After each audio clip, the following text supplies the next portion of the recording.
Bien, vamos a platicar ahora con la directora de Análisis Económico Financiero del Banco Base, con Gabriela Siller, precisamente de lo que le preguntábamos hace un instante a Claudia Jañez, la presidenta del Consejo Ejecutivo de Empresas Globales, y la decisión, el anuncio que hizo Best Buy de retirarse del mercado mexicano pudiera pues sentar un mal precedente para otras empresas internacionales.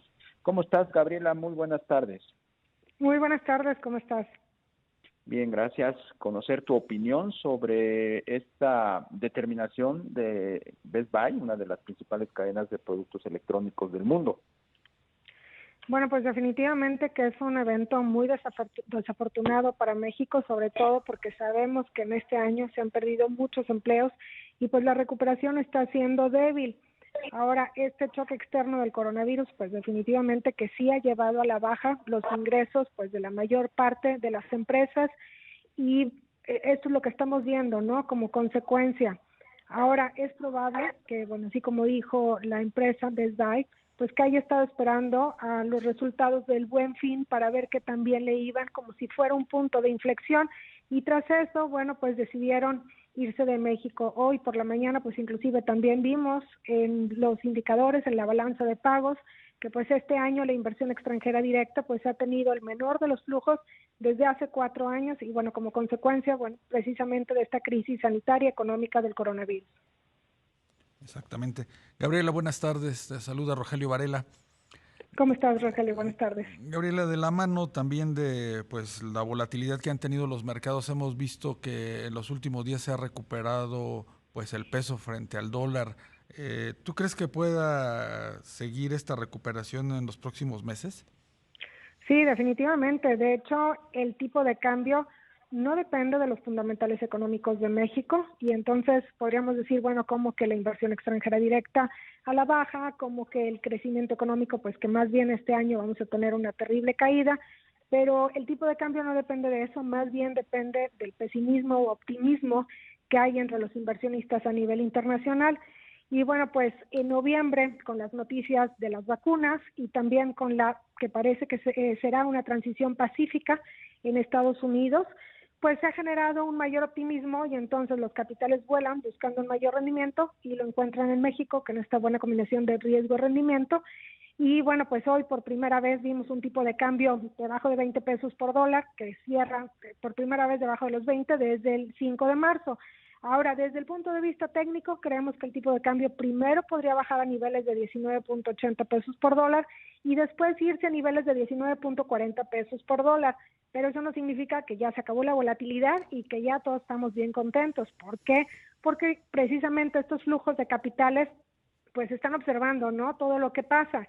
Y ahorita hay optimismo por las vacunas, pero si mañana, por ejemplo, sale una noticia que, bueno, que hay otro efecto adverso o que, pues, lo que todos sabemos, ¿no? Que la vacuna no va a tener disponibilidad global inmediata, pues esto puede generar una mayor percepción de riesgo global, se mueven los capitales y el tipo de cambio nuevamente vuelve a subir. Pero definitivamente en términos de los mercados financieros estamos viviendo un noviembre con bastante optimismo. De hecho, el IPC también de la Bolsa Mexicana de Valores se perfila para cerrar en su mejor mes desde hace muchos años.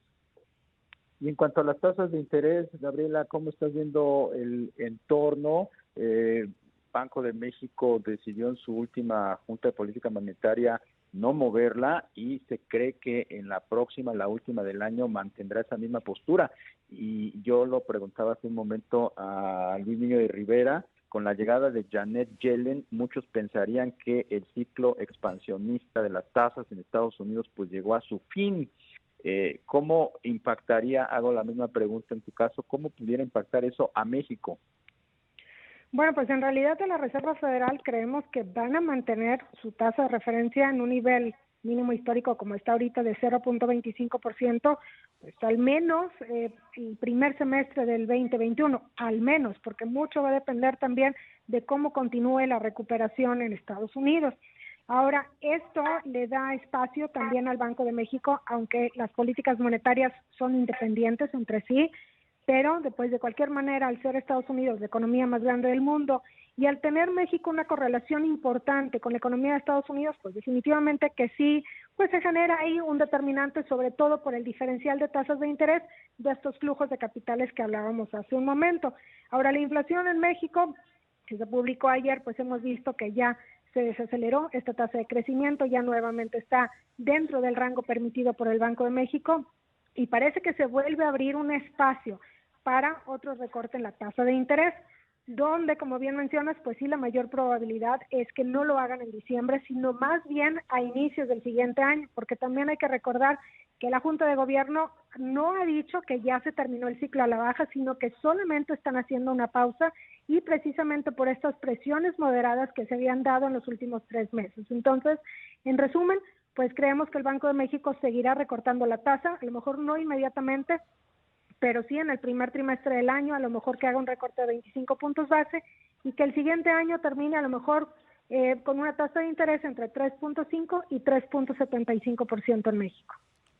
Gabriela, hace un momento te referías a nuestra balanza de pagos, vemos caída en la inversión extranjera, menos ingreso de dólares turísticos, menos exportación de petróleo. ¿Podría ser ya un foco amarillo esta menor entrada de capitales al país?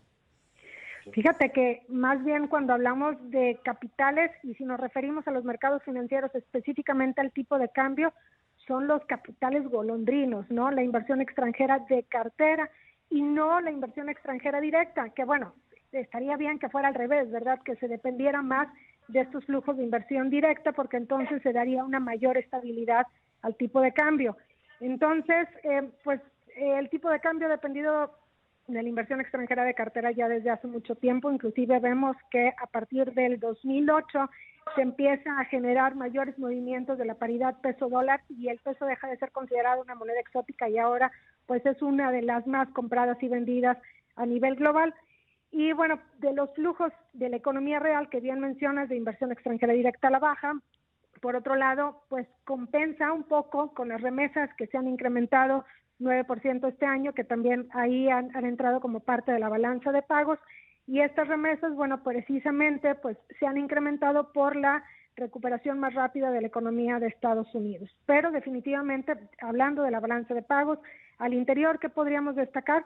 Uno, que la cuenta corriente pues con un superávit máximo histórico, y esto como consecuencia de incremento en las exportaciones que dependen de la economía de Estados Unidos, mientras que las importaciones pues no se han incrementado significativamente y esto como consecuencia del estado de la economía mexicana. Y bueno, pues por el lado de la cuenta de capital, precisamente esto, el menor flujo de inversión extranjera directa, sobre todo porque la inversión extranjera directa pues es importante para generar mayores empleos en nuestro país. Pues Gabriela Siller, directora de Análisis Económico Financiero del Banco Base, te apreciamos mucho que nos hayas tomado la llamada. Muy buenas tardes. Al contrario, muchas gracias a ustedes. Buenas tardes.